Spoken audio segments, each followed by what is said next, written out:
नमस्कार साथियों, स्वागत है आप सभी लोगों का हमारे YouTube channel Sharda classes Karnaprayag में।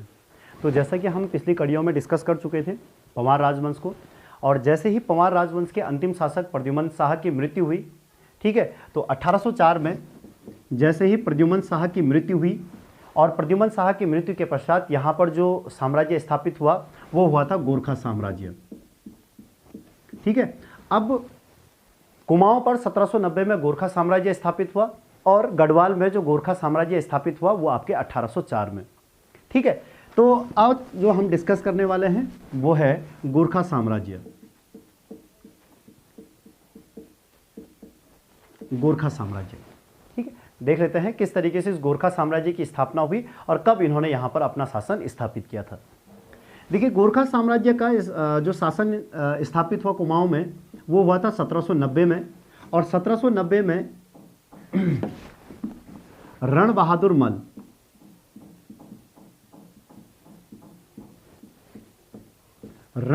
मल के द्वारा कुमाऊं पर आक्रमण किया गया।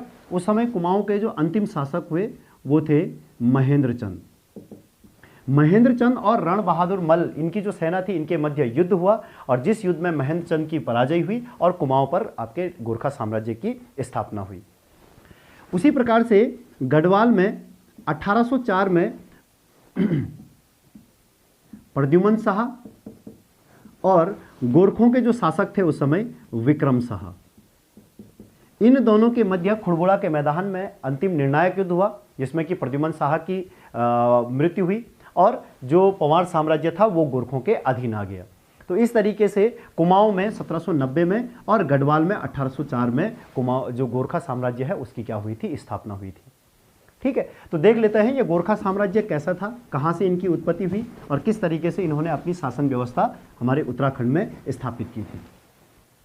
देखिएगा, जो गोरखा साम्राज्य है, ये गोरखा साम्राज्य उत्तराखंड के पूर्वी क्षेत्र में प्रवाहित होने वाली काली नदी, तो काली नदी से लेकर जो सिक्किम का जो क्षेत्र है, सिक्किम और दार्जिलिंग जो क्षेत्र है, यहाँ पर फैला हुआ एक 24 ठकुराइयों वाला या 24 गढ़ों वाला क्या था, ये एक साम्राज्य था। ठीक है, अब छोटे छोटे गढ़ों में ये विभाजित था। अब इन 24 गढ़ों को एकत्रित करके ही आपका गोरखा साम्राज्य की क्या की गई थी, स्थापना की गई थी। इन 24 ठकुराइयों को 24 के नाम से भी पुकारा गया है और इन 24 गढ़ों को पहली बार एकत्रित करने का जो पहला प्रयास किया था वो किया था नरभूपाल ने। नरभूपाल एक शासक हुआ यहाँ पर, उसने पहला प्रयास किया कि जो 24 गढ़ हैं उनको क्या किया जाए, विजित किया जाए और एक मजबूत साम्राज्य की स्थापना की जाए। लेकिन नरभूपाल क्या हो गया था, उसमें असफल हो गया। नरभूपाल के पश्चात इसका पुत्र पृथ्वी नारायण अगला शासक हुआ और उसने इस 24 गढ़ों को विजित किया और विजित करने के पश्चात एक मजबूत साम्राज्य की स्थापना की जिसका नाम इसने क्या रखा, गोरखा साम्राज्य रखा। ठीक है, इसीलिए इस पृथ्वी नारायण को आधुनिक नेपाल का क्या कहा जाता है, आधुनिक नेपाल का जन्मदाता इसे कहा जाता है। किसे? आपके पृथ्वी नारायण को। ठीक है, अब यहां पर एक शब्द है गोरखा, ऐसा कहा जाता है कि जो गोरखा शब्द है ये गोरखनाथ के नाम पर इसका नाम गोरखा रखा गया था। और ये जो देश या ये जो क्षेत्र था, यहां पर एक जाति निवास करती थी, नेवारी जाति। इस नेवारी जाति के कारण ही इस क्षेत्र का नाम नेपाल क्या हुआ था, प्रसिद्ध हुआ था। ठीक है, तो इस तरीके से इस आधुनिक नेपाल का जो जन्मदाता हुआ वो पृथ्वी नारायण हुआ, जिसने कि क्या किया था, यहाँ के 24 जो गढ़ थे उन सबको विजित करके एक मजबूत गोरखा साम्राज्य की क्या करवाई, स्थापना करवाई। अब पृथ्वी नारायण के पश्चात जो अगले शासकों का उल्लेख मिलता है उनमें से एक थे सिंह प्रताप, और सिंह प्रताप के बाद अगले शासक जो मिलते हैं वो थे रण बहादुर शाह या रण बहादुर मल। ये दोनों एक ही थे, रण बहादुर शाह या रण बहादुर मल। अब जब रण बहादुर शाह यहाँ का अगला शासक नियुक्त हुआ तो सबसे पहले ये उस समय तो ये अल्पवयस्क थे। अल्पवयस्क होने के कारण इनकी जो माता थी इंद्र लक्ष्मी को क्या बनाया गया, इनकी संरक्षिका बनाया गया। लेकिन इनके जो चाचा थे बहादुर शाह, वो इस बात से क्या हो गए, नाराज हो गए और बहादुर शाह ने क्या किया, इनकी माता इंद्र लक्ष्मी के साथ युद्ध किया। जिसमें इंद्र लक्ष्मी की पराजय हुई और बाहर जो रण बहादुर शाह थे इनके जो संरक्षक बने उनके चाचा बहादुर शाह बनाए गए। बहादुर शाह का ही अन्य नाम जो मिलता है वो मिलता है हस्तिदल चौतरिया। हस्तिदल चौतरिया इनका क्या मिलता है, अन्य नाम मिलता है, वही कहते हैं इनके चाचा थे। और उन्होंने इनका क्या किया, संरक्षण किया। इन्हीं के संरक्षण काल में इनके जो प्रमुख सेनापति हुए वो थे अमर सिंह थापा, जगजीत पांडे, ठीक है, उसके बाद जोत सिंह थापा भी हुए थे, ठीक है, सूरवीर सिंह थापा भी हुए थे, एक प्रमुख थे आपके सूरवीर सिंह थापा, ये इनके क्या हुए, प्रमुख सेनापति हुए। अब जब रण बहादुर शाह यहाँ के शासक थे तो उन्हीं के काल में 1790 में इन्होंने क्या किया था, कुमाऊं पर आक्रमण किया था। 1790 ईस्वी में इन्होंने क्या किया, कुमाऊं पर आक्रमण किया। उस समय जो कुमाऊं के अंतिम शासक थे वो थे महेंद्र चंद, और महेंद्र चंद का साथ दिया था उनके चाचा लाल सिंह ने। जब 1790 में गोरखों ने कुमाऊं पर आक्रमण किया तो इन्होंने एक गंगोली क्षेत्र से और एक आपका हवाला बाग, इन दो जगहों पर इन्होंने युद्ध किया। हवाला बाग का जो युद्ध हुआ 1790 में, हवाला बाग का जो युद्ध हुआ था ये महेंद्र चंद और अमर सिंह थापा के मध्य हुआ था, ठीक है। कहा जाता है कि इस युद्ध में अमर सिंह थापा की पराजय हुई, लेकिन जैसे ही महेंद्र चंद को इस चीज़ की खबर मिली कि जो उनके चाचा थे उनकी जो सेना थी वो पराजय हो गई, तो इन्होंने युद्ध भूमि से भागना भागना शुरू किया और वहाँ से होते हुए ये सीधे तराई में गए। और इस तरीके से कुमाऊं का या जो हवाला बाग का युद्ध था वो गोरखों के अधीन हो गया, और कुमाऊं पर जो साम्राज्य स्थापित हुआ वो किसका हो गया, गोरखों का साम्राज्य स्थापित हो गया, ठीक है। तो इस तरीके से यहाँ रण बहादुर शाह ने क्या किया, अपना शासन स्थापित किया, और लगभग 1790 से लेकर और 1815 तक कुमाऊं में क्या रहा, जो गोरखा साम्राज्य था वो स्थापित रहा, ठीक है। तो ये तो हुआ कुमाऊं में। अब गढ़वाल में इन्होंने पहला आक्रमण 1791 में किया था, लेकिन 1791 में किया गया जो आक्रमण था वो एक संधि के तहत, जिसको कि श्रीनगर की संधि भी कही गई, ठीक है, इस संधि के तहत उसे समाप्त कर दिया गया था, ठीक। और जो श्रीनगर की संधि हुई थी उसे नेपाल सरकार ने 1792 में मान्यता दी, और उस संधि के तहत तो उस समय जो युद्ध था वो समाप्त हो गया। लेकिन पुनः 1804 में गोरखा साम्राज्य ने फिर से गढ़वाल पर क्या किया, आक्रमण किया। अब जब 1804 में इन्होंने यहाँ पर आक्रमण किया तो उस समय जो गोरखा राजा थे वो थे विक्रम शाह, गोरखा शासक थे उसमें विक्रम शाह। इसी विक्रम शाह का प्रद्युमन शाह के साथ क्या हुआ था, जो खुड़बुड़ा का युद्ध हुआ था वो इन दोनों के मध्य हुआ था, जिसमें प्रद्युमन शाह क्या हो गए थे, वीरगति को प्राप्त हो चुके थे। इस तरीके से गढ़वाल में 1804 में और कुमाऊं में 1790 में इन्होंने अपना शासन स्थापित किया, ठीक है। अब जब गोरखों ने अपना साम्राज्य यहाँ पर स्थापित करवाया तो इन्होंने सबसे पहले इसे प्रांतों में विभाजित किया, अलग अलग क्षेत्रों में बांटना शुरू किया, और प्रांतों को इन्होंने यहाँ पर जिस अधिकारी के अधीन दिया उसे कहा गया था सुब्बा। जो प्रांतों का प्रमुख अधिकारी हुआ, जिसे गवर्नर के रूप में जाना जाता था, वो हुआ सुब्बा। और सुब्बा में जो सबसे पहला सुब्बा हुआ वो था जोगामल। पहले सुब्बे का जो उल्लेख मिलता है, जो पहला सुब्बा हुआ वो था जोगामल, ठीक है। जोगामल के द्वारा यहाँ पर एक व्यवस्था अपनाई गई थी जिसे कहा गया है बीसी व्यवस्था। ये जो बीसी व्यवस्था थी ये एक भू राजस्व की दर थी, ये भू राजस्व था, ठीक है, जिसमें प्रत्येक 20 नाली भूमि पर 1 रुपया क्या लिया जाता था, टैक्स यहां पर लिया जाता था। तो बीसी व्यवस्था प्रारंभ करने वाला जो पहला सूबा हुआ वो कौन था, जोगामल। उसके अलावा एक सूबा और दिखाई देता है जिनका नाम था बमशाह। याद रखिएगा, बमशाह इनका क्या हुआ था, अंतिम सूबा भी हुआ था। पहला सूबा हुआ था जोगामल और अंतिम जो सूबा हुआ वो कौन था, बमशाह। बमशाह यहाँ पर 2 बार क्या हुए थे, इनके सूबा नियुक्त हुए थे। तो जब बमशाह यहाँ पर पहली बार इनका सूबा नियुक्त किया गया तो इसने यहाँ के जो ब्राह्मण थे उन पर एक कर लगाया जिसका नाम था कुसही कर।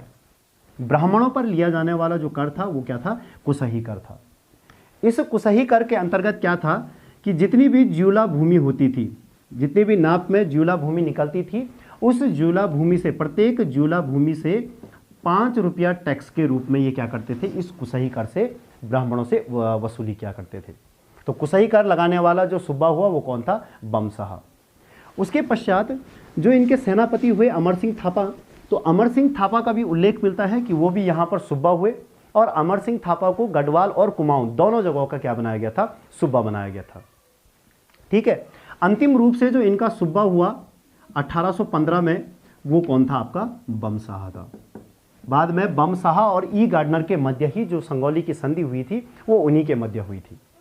ठीक है, तो अंतिम सूबा जो इनका हुआ वो कौन था, आपका बमसाहा था। तो इस तरीके से इन्होंने क्या किया, अपना शासन यहाँ पर शुरू क्या किया था, प्रारंभ किया था। अब गोरखों का जो साम्राज्य था ये बहुत ही ज़्यादा अत्याचारपूर्ण था। ऐसा कहा जाता है कि गोरखों के टाइम पीरियड पर जो इनका जो अत्याचारपूर्ण जो शासनकाल रहा उसको गोरख्याणी के नाम से ये क्या हुआ था, प्रचलित हुआ था। इस समय जो दास व्यापार था वो सबसे ज़्यादा हुआ था, दास व्यापार जो था वो सबसे ज़्यादा था, और दास व्यापार का जो सबसे प्रमुख केंद्र था वो हरिद्वार का भीमगौड़ा, हरिद्वार के भीमगौड़ा में क्या किया जाता था, दासों का व्यापार किया जाता था। ठीक है, उसके अलावा जो गोरखा शासन व्यवस्था थी, इस गोरखा शासन व्यवस्था में इन्होंने जो सबसे ज़्यादा अत्याचार किया वो ब्राह्मणों पे किया, और ब्राह्मणों को इन्होंने दास के रूप में बेचना शुरू किया। और जो ब्राह्मण दास हुआ करते थे, ब्राह्मण दासों को ये नाम दिया करते थे कठुआ। कठुआ नाम जो दिया गया है वो ब्राह्मण दासों को दिया गया है, और उन पे इन्होंने क्या किए थे, बहुत ज़्यादा अत्याचार किए थे। ये लोग गाय और ब्राह्मण उनको श्रेष्ठ मानते थे, लेकिन ब्राह्मणों में से केवल पांडे और उपाध्याय, बस ये दो जो ब्राह्मण हुआ करते थे उन्हीं को वो श्रेष्ठ मानते थे। उसके अलावा जितने भी ब्राह्मण जाति होती थी उनको ये क्या मानते थे, निम्न जाति का ये मानते थे उनको। ठीक है, तो इस तरीके से अत्याचारपूर्ण शासन इनका यहाँ पर प्रारंभ हुआ। ठीक है, बहुत ही ज़्यादा अत्याचारपूर्ण शासन रहा। इन्होंने यहाँ पर जो अपनी न्याय व्यवस्था शुरू की थी, ठीक है, इनका जो न्यायालय था, ये न्यायालय इनका अल्मोड़ा में स्थापित था, और अल्मोड़ा में स्थापित जो इनका न्यायालय था, न्यायालय भवन, यहाँ का जो न्यायाधीश हुआ करता था, उस न्यायाधीश को विचारी के नाम से क्या किया जाता था, पुकारा जाता था। न्यायाधीश को विचारी कहा जाता था, और ये जो न्यायालय था इनका ये कहाँ पर स्थापित था, अल्मोड़ा में। यहाँ पर जो भी व्यक्ति गवाही देने के लिए आता, यदि उसकी गवाही संदेह में रखी जाती थी तो संदेह होने पर उसे महाभारत का एक अंश उसे दिया जाता था कसम दिलवाने के लिए, या उसकी कसम लेने के लिए, जिसे कहा जाता था हरिवंश की पोथी। हरिवंश की पोथी उसे शपथ दिलाने के लिए यहाँ पर क्या किया जाता था, प्रयोग किया जाता था। ठीक है, तो इस तरीके से इन्होंने अपनी न्याय व्यवस्था यहाँ पर प्रारंभ की। इनकी जो न्याय प्रणाली है उस न्याय प्रणाली को दिव्य न्याय प्रणाली के नाम से जाना जाता है। दिव्य न्याय प्रणाली के नाम से इसको जाना जाता है, जिसमें कि आपका तराजू दीप हो गया, आपका कड़ाई दीप हो गया, ठीक है, आपका तीर दीप हो गया। ये इस तरीके से बहुत सारे इन्होंने क्या किए थे, न्याय व्यवस्था, जिसके अंतर्गत ये सजा क्या किया करते थे, दिया करते थे। ठीक है, अच्छा, इसके अलावा जो गोरखा साम्राज्य हुआ, इन गोरखों ने क्या किया, इनकी जो आय का मुख्य स्रोत था वो भू राजस्व था। इन्होंने जो चंदों के द्वारा लगाया गया जो आपका 36 रकम 32 कलम जो यहाँ पर कर था, उस व्यवस्था को समाप्त किया, और इन्होंने एक नए तरीके से कर व्यवस्था यहाँ पर प्रारंभ की। उन करों में से जो प्रमुख कर इन्होंने यहाँ पर लगवाए थे, उनमें से जैसे प्रमुख जो कर थे उनमें से एक था आपका पुंगाड़ी कर। ठीक है, पुंगाड़ी कर मुख्य रूप से भू राजस्व कर था। ठीक है, इस भू राजस्व से लगभग 1.5 लाख की इनको इनकम प्राप्त होती थी, और इन्हीं में से जो सैनिकों का वेतन था वो भी इनको दिया जाता था। तो वो कर था कौन सा, पुंगाड़ी कर। इसके अलावा एक कर आपका मांगा। मांगा का जो था वो एक तरीके से नौजवानों से लिया जाने वाला, नौजवानों से, ये 1 रुपये के रूप में ये लिया जाने वाला कर था। मतलब आकस्मिक, कभी भी युद्ध की ऐसी स्थिति हो जाती है जो आकस्मिक घटना में होती थी, तो तब नौजवानों से 1 रुपये के कर के रूप में ये मांगा कर लिया जाता था। ठीक है। उसके अलावा जो कुसही कर था, जो कुसही कर था, ये कुसही कर ब्राह्मणों से लिया जाता था। ठीक। उसके अलावा एक कर था इनका टीका भेंट, ये एग्जाम में भी पूछा गया है। टीका भेंट कर ये लिया जाता था शुभ अवसरों पर। शुभ अवसरों पर लिया जाने वाला जो कर था वो कौन सा कर था? टीका भेंट कर था। इसके अलावा एक कर और था आपका सोनिया फागुन। सोनिया फागुन, सोनिया फागुन जो कर लिया जाता था ये मुख्य रूप से त्योहारों में लिया जाने वाला। ठीक है, याद रखिएगा, जो गोरखों का प्रमुख त्योहार है वो दशहरे का त्योहार है।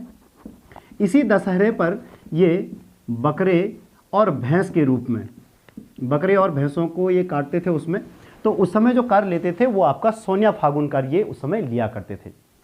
ठीक है। उसके अलावा ठीक है, एक कर था आपका दोनिया कर। दोनिया कर जो लिया जाता था ये मुख्य रूप से जो पहाड़ी पशुचारक होते हैं, पशुचारक, पहाड़ी पशुचारकों से लिया जाने वाला जो कर था वो कौन सा कर था? दोनिया कर था। इसके अलावा एक कर था मिझारी, और मिझारी कर जो मुख्य रूप से लिया जाता था ये लिया जाता था शिल्पकर्मियों,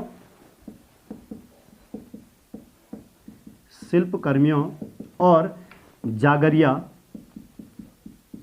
ब्राह्मणों से, जागरिया ब्राह्मणों से और शिल्पकर्मियों से लिया जाने वाला जो कर था वो कौन सा कर था? मिझारी कर था।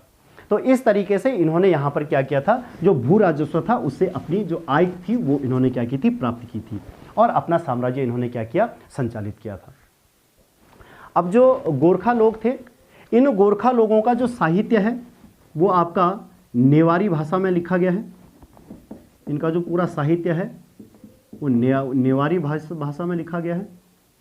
ठीक है। और इनकी जो भाषा थी वो नेपाली भाषा यहाँ पर प्रयोग की जाती थी।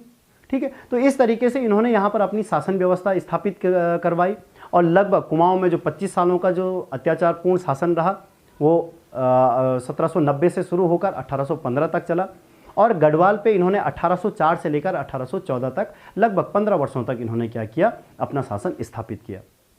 अब जब इनके शासन या इनके अत्याचार से बहुत ज़्यादा परेशान यहाँ के लोग हुए, तो कुमाऊं में हर्षदेव जोशी जी और हरिद्वार से सुदर्शन शाह जी ने अंग्रेजों से आग्रह किया कि आप इनका जो राज है उसको समाप्त कीजिएगा और हमारा राज्य हमें उपलब्ध करवाने या हमें प्राप्त करने में क्या कीजिएगा? मदद कीजिएगा। तब जाके 1814 में जो अंग्रेजी सेना थी उन्होंने क्या किया? गोरखों पर आक्रमण किया, और 1814 में जब गोरखों को अंग्रेजों के द्वारा पराजित किया गया तो तब यहां से जो गोरखा साम्राज्य था उसको क्या किया गया? समाप्त किया गया। ठीक है। तो इस तरीके से ये गोरखा साम्राज्य था जिसके बारे में हमने उल्लेख किया। ठीक है। अब यहां पर जो अगली शक्ति जो स्थापित होगी वो अंग्रेजी शासनकाल होगी। ठीक है। तो 1814 के पश्चात जो अगली सत्ता स्थापित होगी वो अंग्रेजी शासनकाल, तो उस पर हम आगे की जो क्लासें होंगी उसमें डिस्कस करेंगे। ठीक है। तो आज की क्लास के लिए इतना ही रख रहे हैं। ठीक है। मिलते हैं आप सभी लोगों को अगली क्लास में। तो आज के लिए बहुत बहुत धन्यवाद।